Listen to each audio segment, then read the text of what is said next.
Last year, Nissan softened up the Pathfinder in an attempt to find more customers, and so far it's worked. In 2013, sales more than doubled compared to 2012. So to continue the momentum this year, Nissan has expanded the lineup further and included this, the Pathfinder Hybrid.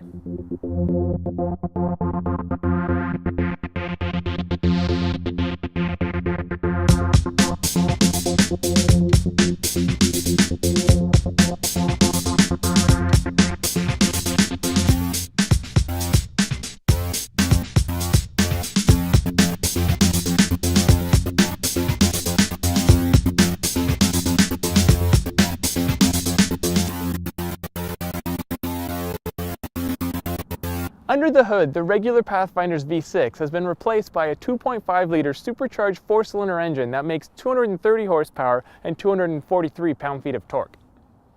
Now it is paired up to a small 15-kilowatt electric motor that makes 20 horsepower and 29 pound-feet of torque.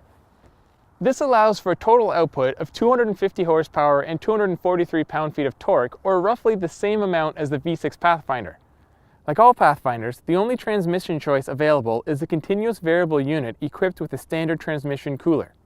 The hybrid is available in front-wheel drive or all-wheel drive, although Nissan still refers to these two options as two-wheel drive and four-wheel drive to keep the illusion that the Pathfinder is still a truck. With the all-wheel drive system, the hybrid is officially rated at 24 miles per gallon city and 27 miles per gallon highway. That is an improvement of 5 miles per gallon and 2 miles per gallon respectively over the V6. Our fully loaded all-wheel drive Platinum Premium model came in at $47,510. The Pathfinder Hybrid uses Nissan's one-motor, two-clutch setup that is referred to as Nissan's Intelligent Dual-Clutch System. An electric motor is linked with a lithium-ion battery and positioned between the gasoline engine and the transmission. Unable to run on pure electric power alone, this setup is more like a hybrid assist than a full-blown two-stage hybrid. Think of it along the lines of GM's e-Assist or Honda's IMA hybrid system. Little has changed on the outside of the Pathfinder Hybrid. There's a unique set of LED taillights and, as should be expected, a few hybrid badges. Of course, like all Pathfinders, there's a ton of plastic chrome everywhere. The only clue to the driver that this is the hybrid model is a power gauge at the bottom left of the cluster and an energy usage screen on the main display. Otherwise, it's business as usual inside the Pathfinder. The first and second set of rows are very comfortable, and the third row, although it is big for the class, is still a little cramped and not the best place for adults. The lithium-ion battery pack was designed to be very compact, and it's placed under the third row of seats, and it doesn't intrude on passenger space or cargo space. There is still 16 cubic feet behind that third row. So how does the hybrid drive? Well, it shouldn't come as much as a surprise, but just like the V6 Pathfinder. Power is quick to build up, and it's really smooth in a fashion that a lot of two-stage hybrids can't match. Now, the downside to an assist model hybrid, though, is it doesn't get as good fuel mileage. Currently, we're only getting 20.5 miles per gallon, and although it is really cold out, that isn't much better than the V6 we tested in the fall.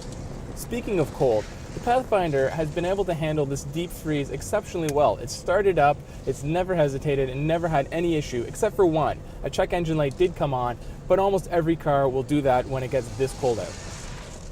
Weight is always the enemy of a hybrid, and this vehicle is no different. At over 4,700 pounds, this Pathfinder is nearly 250 pounds heavier than a V6 model. That said, this vehicle does behave a lot like the V6 Pathfinder. It does a really good job at hiding its monstrous size, and you don't really feel that extra weight in normal driving. It's still really easy to operate, sight lines are great, and almost anyone can get behind the wheel and pilot this vehicle without any issue. And a bonus with this vehicle, unlike most hybrids, it can tow.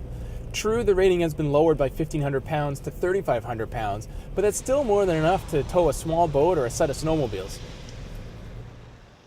We've always liked the latest Pathfinder as it's practical, available with a ton of options, and just generally easy to live with, and the hybrid is no different. In fact, that might be the problem with the hybrid.